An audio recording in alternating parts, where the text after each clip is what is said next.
Ebola, Ebola, don't touch your friend. Do you guys ever worry about Ebola? Do you think that's real? No. The government said nobody should eat bushmeat. If Ebola was here, a lot of people would be dead. Ebola, no Ebola in Nigeria.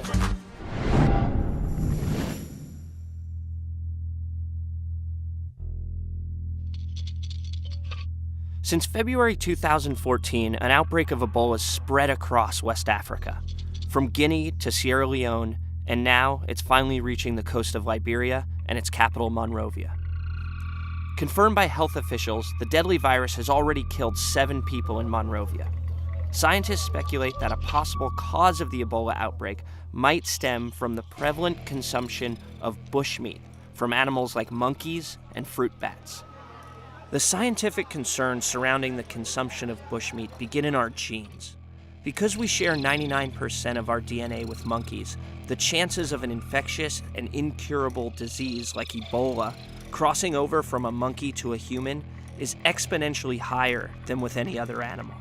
Ebola is one of those words that you can say it anywhere in the world, and it invokes fear. Dr. Joseph Fair is a renowned virologist who we met working out of a lab near Liberia's capital city of Monrovia. Take me through sort of the life cycle of the Ebola virus if someone catches it, if a person catches it. So Ebola is what we know is a viral hemorrhagic syndrome. And so a syndrome is just like AIDS. Ebola is an aggressive hemorrhagic fever syndrome. Ebola in particular causes the walls of the capillaries to slightly separate and blood starts leaking. You'll get conjunctival injection, which is bleeding into the eye. That petechial hemorrhage and that leakage ultimately leads to shock and death, just like you would have with sepsis. So you're bleeding out from the inside? Basically, you're bleeding out from the inside. Your blood pressure is lowering to an amount. So when your capillaries are leaking, the blood is no longer being transferred through your body effectively. It is a very painful and agonizing death that no one would want to go through. Despite the fact that I was now worried about bleeding from my eyes, we headed to a local lab where they were quarantining and testing for Ebola. The lab is an abandoned ape testing facility. Nobody was there save a few scientists with hazmat suits working on the outbreak. Behind those doors was Ebola culture, which was being used to compare to cases of reported Ebola throughout the country to see if it matched up. Can I touch this? Is it safe? Don't touch it. Don't touch it. No, don't touch it. Jesus. How about these masks? They wear these masks? So right in here is where the Ebola testing is actually happening. These are the suits that they wear in here. And I'll respect what he says when he says not to touch them because these have already been used. Somehow I feel like this sheet is not protecting me from Ebola. There is a set of personal protective equipment that we wear. When you go inside, We wear this.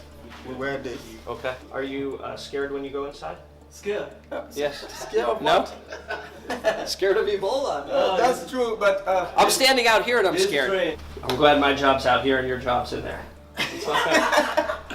I can dress you and go in there. No, thank you. It's okay.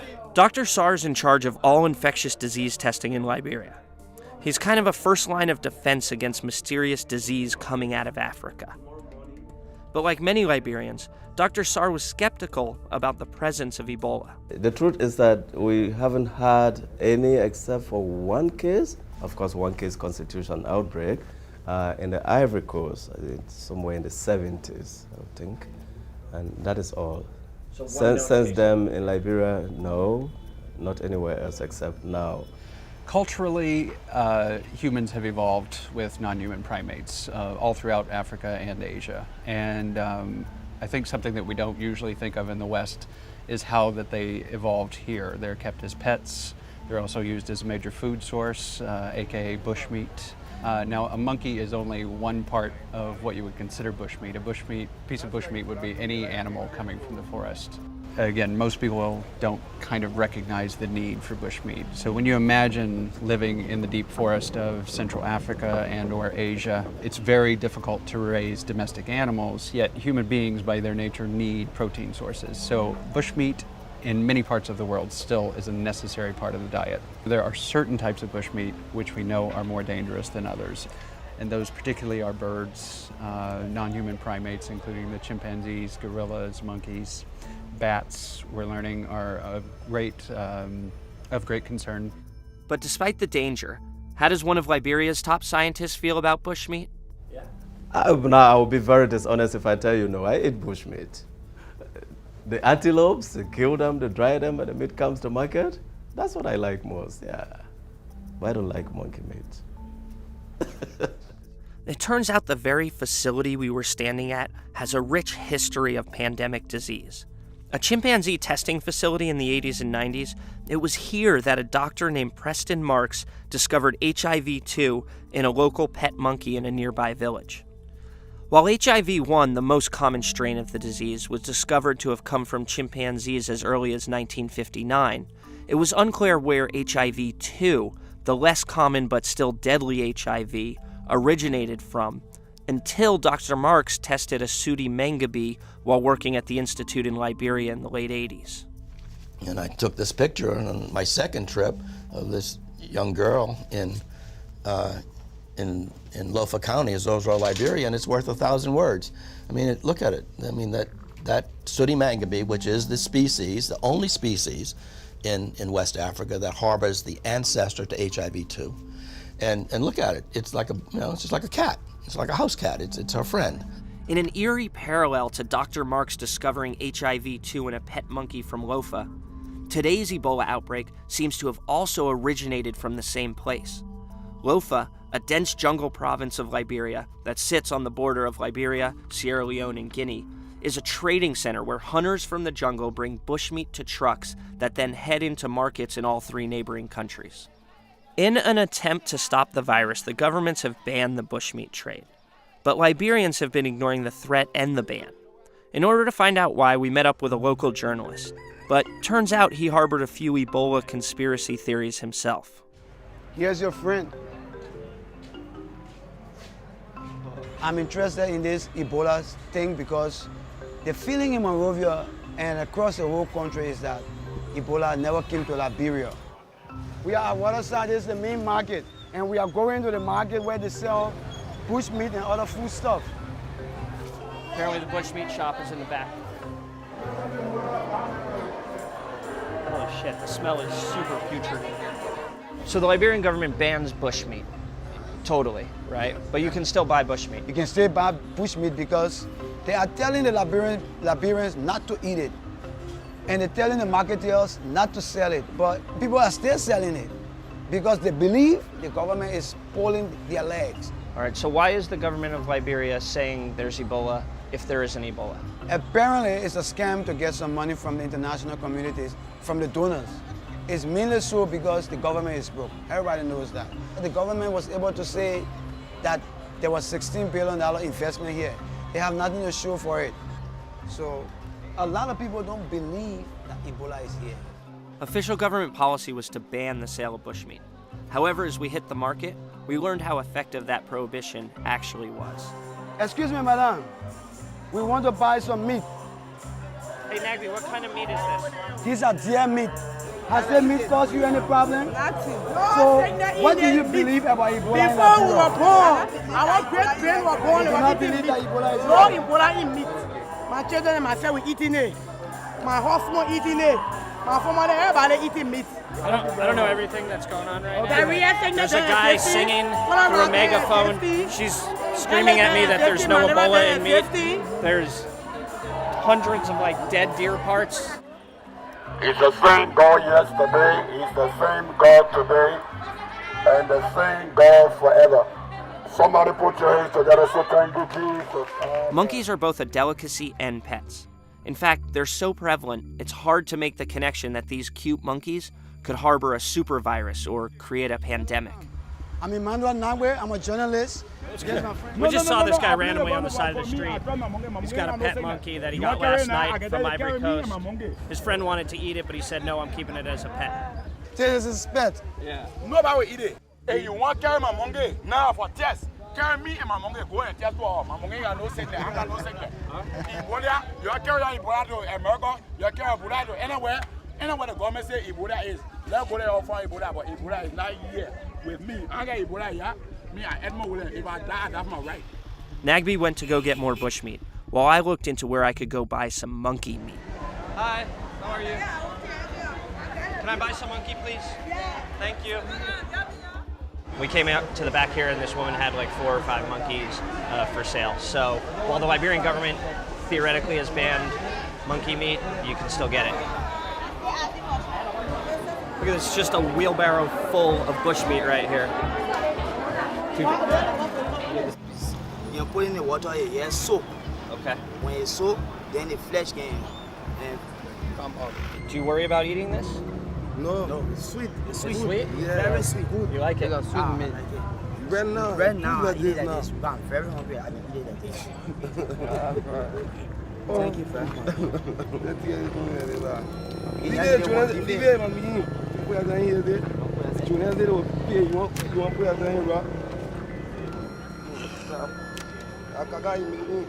Can we not splatter the monkey all over me, please? Oh my God, I'm getting fucking pegged with Ebola monkey right now.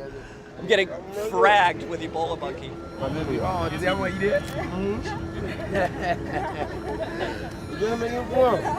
Do you guys ever worry about Ebola? Do you think that's real? No. I don't believe that Ebola is real. Wow. Since we start knowing ourselves, we've been eating this thing. No harm. Not to harm. All right. Look, you cut yourself. You cut your hand. You cut your hand. Look. You got no problem. No problem, no problem. It's okay? Nagby showed us what he had bought for that night's dinner. Okay, what I got was some fresh meat. This is deer meat. Oh, more deer meat. Yeah, you see the from the feet. And this is bush rodent. We call it bush rat. These stuff are delicacy, my man. If you give somebody cow meat, they'll prefer this. If you give them fish, they will prefer this. Seriously. Is that a claw? It's a claw, yeah. Nagby invited us to his home to watch how his wife prepares the bushmeat for a meal. This is the house. Here's my wife, Fatou. And she's coming to prepare the food. What happened? Oh, are you okay? Yeah, What happened with your finger? so it was shopping, so I made mistake. You cut yourself? Yeah. By accident. Are you okay? Yeah, You cut while were you cutting the meat? yeah. Just like any other food, if it's cooked, there's not really a problem. It's through the preparation where you get that blood and body fluid transfer from the rodent to the humans. And we actually have found humans with the monkey forms of the viruses. And so those are people that we obviously monitor because those viruses might be the next HIV pandemic. Which sort of meat is this? Yeah, Deer meat. yeah. Oh yeah. That's that little rat armadillo thing? Yeah, the groundhog. What do you call it? Bush, yeah, bush hog. It's groundhog. The groundhog. The rodent. Yeah, the rodent. One of the dangers, one of the things that the experts warn against is that one of the main sources of transmission is that if you're cutting the bushmeat, you're handling the bushmeat, and you get a cut, and then you interact with it, that's when disease transmission could occur. So Nagby's wife was preparing a meal for us, and that's exactly what happened. She cut herself while she was cutting the meat. So not an academic fear, something that could really happen. Can we meet this guy's, the owner, your neighbor? Yeah, let me find out if he's there. Okay, thank you. His name is Jacqui, or a nickname for monkey in Liberia. We call it Jacko. So I call it Jacqui. How long have you had him? Let's say about 3 years now. Yeah, and he's your pet? Yeah. They say we should not touch people. That means you can lay aside your partner. If that means you cannot eat certain kind of meat, it means that you have put a whole lot of people out of business. You see, and the people who even sell the meat within the market, they are there up to this time. The meat is still sold there. What do you think about the idea of eating bushmeat? Do you think it's safe? Yeah. Yeah. Eating bushmeat. Yeah. I don't have no problem eating bushmeat. Oh, you eat bushmeat? Obviously. Yeah. Yeah. Do you eat monkey? Yeah, I eat monkey. And so forth like that. I eat other animals. But this is my pet. Yeah. You won't eat this one? No, this one I won't eat it. And where did he come from? This is coming from Lofa. It's coming from Lufa. Yeah, Lofa. And isn't that where they had the Ebola outbreak? Yeah, that's where the rumor's from. Oh, okay. Oh, the rumor. I'm sorry. That's where the rumor's from. Particularly with non-human primates, monkeys and chimpanzees, etc., keeping them as pets, and you imagine like you have a dog. Well, a dog bites you if you keep it as a pet. So does a chimp, so does a monkey. The monkey jump, jump so high. Hey man, the monkey jump, it jump so low. Sometimes I wonder how God ready made these things. The monkey jump, jump, jump so high. Thank you.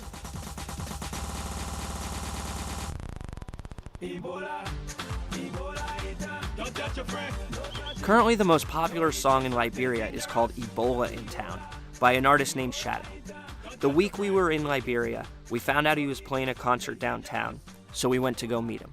Now the song is like 3 weeks old, and it's everywhere in every town, every village, every county, and everybody phone, everybody radio is playing it, everybody, and everything is taking it. So it's like it's the biggest song right now in the country, and it's the big thing. Ebola, Ebola in town. Don't touch your friend, no touching. No eating something dangerous. Ebola, Ebola in town. Don't touch your friend, no touching. No eating something dangerous. Ebola. Shadow's song going viral is an indicator that most Liberians aren't too concerned with Ebola, even as it continues to spread.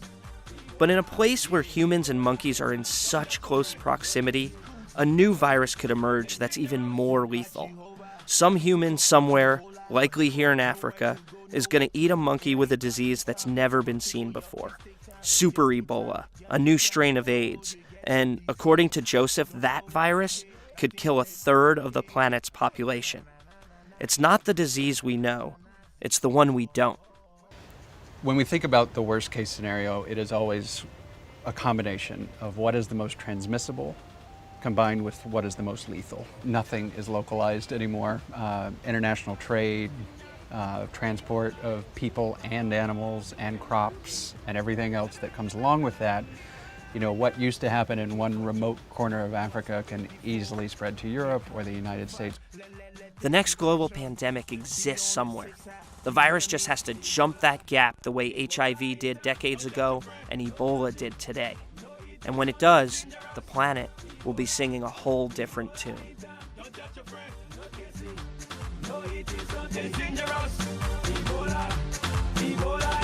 Don't touch your friend, no touching. No eating something dangerous. Ebola, Ebola in town. Don't touch your friend, no kissing. No eating something dangerous. Let go. Let go. If you like the monkey, don't eat the meat. If you like the baboon, I said don't eat the meat.